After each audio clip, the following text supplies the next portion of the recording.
Bapak, Ibu, saudara-saudara sekalian, selamat pagi.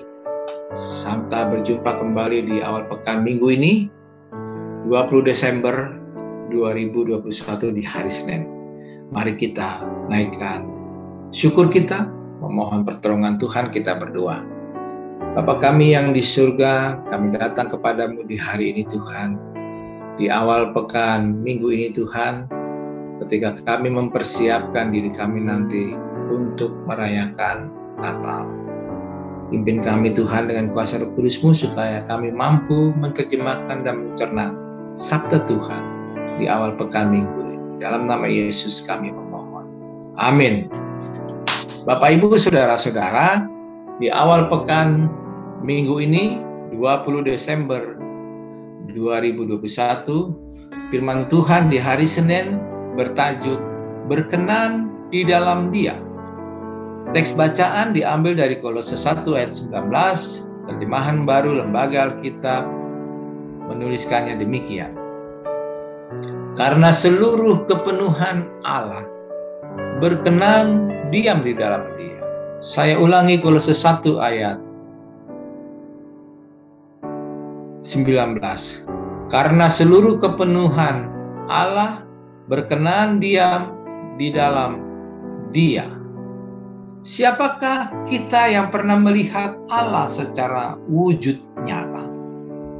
Mungkin tidak ada seorang pun di antara kita di zaman ini yang pernah melihat Allah secara wujud nyata. Tetapi yang lebih bahaya lagi ketika orang-orang tidak hanya tidak dapat melihat wujud Allah, tetapi tidak dapat juga melihat karya Allah. Bahkan dewasa ini ada orang-orang yang mempertanyakan keberadaan dan kemahakuasaan Allah, seolah-olah Allah tidak berdaya lagi menghadapi situasi dunia yang semakin lama semakin panas. Tetapi apapun situasinya sampai saat ini, bagaimanapun keadaan hidup dan kesempurnaan Allah tidak akan pernah berubah. Hanya saja kita masih diberi waktu oleh Allah untuk lebih mendekatkan lagi kepada Allah. Nah, firman Tuhan hari ini menuturkan di awal pekan minggu ini, Paulus menyatakan kealahan Kristus sehingga kita diajak untuk dapat melihat, mengakui, dan mempercayai Allah dengan sempurna di dalam Yesus Kristus. Ketika kita melihat Allah, marilah kita melihat karya-karya Allah melalui Yesus Kristus terlebih dahulu. Memandang Yesus yang telah mati dan bangkit untuk kesempurnaan kuasa Allah. Karena itu kita harus menempatkan Yesus sebagai yang paling terdepan dalam sumber kehidupan kita. Sehingga kita mampu menyatakan karya-karya Allah melalui Kristus. Maka melalui pernyataan kita, semakin banyak orang yang bertekun dengan menjalani kehidupannya dan tidak akan mudah diombang-ambingkan oleh ajaran sesat. Karena telah mengalami dan melihat kesempurnaan Allah melalui iman, percaya kepada Yesus Kristus.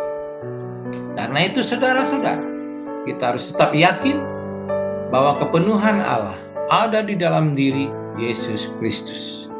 Yohanes 10 ayat 30 menyebutkan, Aku dan Bapa adalah satu.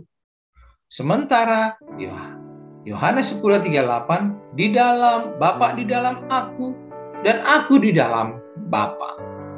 Lebih lanjut lagi Matius 28 ayat 18 disebutkan, Kepadaku telah diberikan segala kuasa di surga dan di bumi.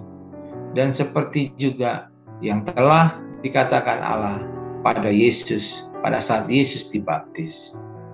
Lagi pula dilanjutkan di Matius 3:17, Inilah anak yang kukasihi, kepadanya lah aku berkenan. Dan masih banyak ayat-ayat lagi yang menyatakan tentang kepenuhan Allah dalam diri Yesus Kristus.